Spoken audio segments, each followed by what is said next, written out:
is a day for the stage here on First Coast Living. Curtis Tucker, the General Director of First Coast Opera, joins us to share details on their 26th season. Congratulations and welcome, sir. Thank you very much for being here. Thank you, David. It's a real pleasure to be here. All right, so tell us, who is First Coast Opera?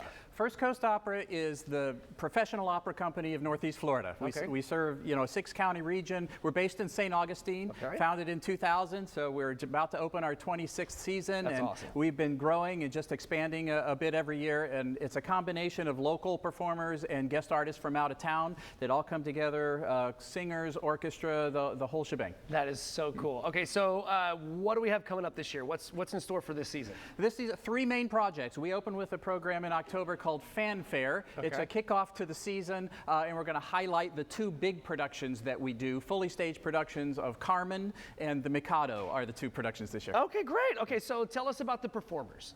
Performers, like I say, really come from all over. We certainly, it's always been our mission to provide opportunities for local and regional performers and young performers that are interested in getting in the business, but we pair them with professionals from all around the country. Our orchestra largely comes from Jacksonville, but the performers are from this area as well as around the country, directors, designers, so there's a lot of people involved. That's pretty cool. I like the idea of having young upstart talent working with older talent, right? Because there are so many tricks of the trade that you only learn with experience, right?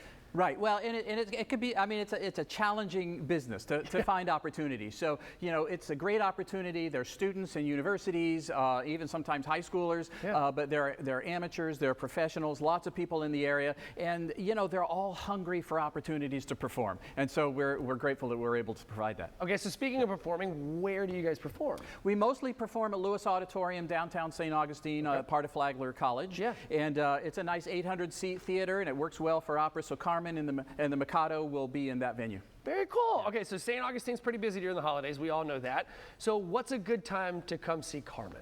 So Carmen, we have 3 performances. This is, I think, the 4th year in a row we're doing a New Year's Eve performance. Oh, cool. And, I just want to point out, here's the secret. The secret is, yes, it can be difficult to get into St. Augustine during Nights of Lights, but on New Year's Eve, nobody comes to St. Augustine. I don't know. I can't explain it, but it's happened every year. So New Year's Eve performance of Carmen, you can get into town, you can park, you can enjoy the performance, you can hang out if you want. We're also going to do 2 matinees. We're going to do a Friday matinee on January 2nd, a matinee on Sunday, January 4th. You can get in, see the performance before all the Nights of Lights people. Stick around for dinner if you want, hang around, see the lights. It'll be a great time to visit. Well, you've already got parking, so you might as well stick around for lights, right? Absolutely. Once you get there. That's crazy. I would have definitely thought that St. Augustine would be popping on New Year's Eve, but I guess not. You would think. We're in the theater a few days before we open, of course, rehearsing, and I tell you, for our folks, our cast and our staff to get into town can be challenging every day until New Year's Eve. New Year's Eve, I don't know where people go. Maybe they stay home. I don't know. But they don't go to downtown St. Augustine, so it's a great time to visit. Right on. Okay, so Curtis, before I let you go, tell us where do we find more information and where do we buy tickets? Both of those things on our website, firstcoastopera.org, will get you there. That's where you buy the tickets. That's where you get information about all of the productions, Carmen, Mikado, and everything else that we do. Right on. Curtis, thank you so very much. I really appreciate your time today. Thank you. I hope you guys have a great season.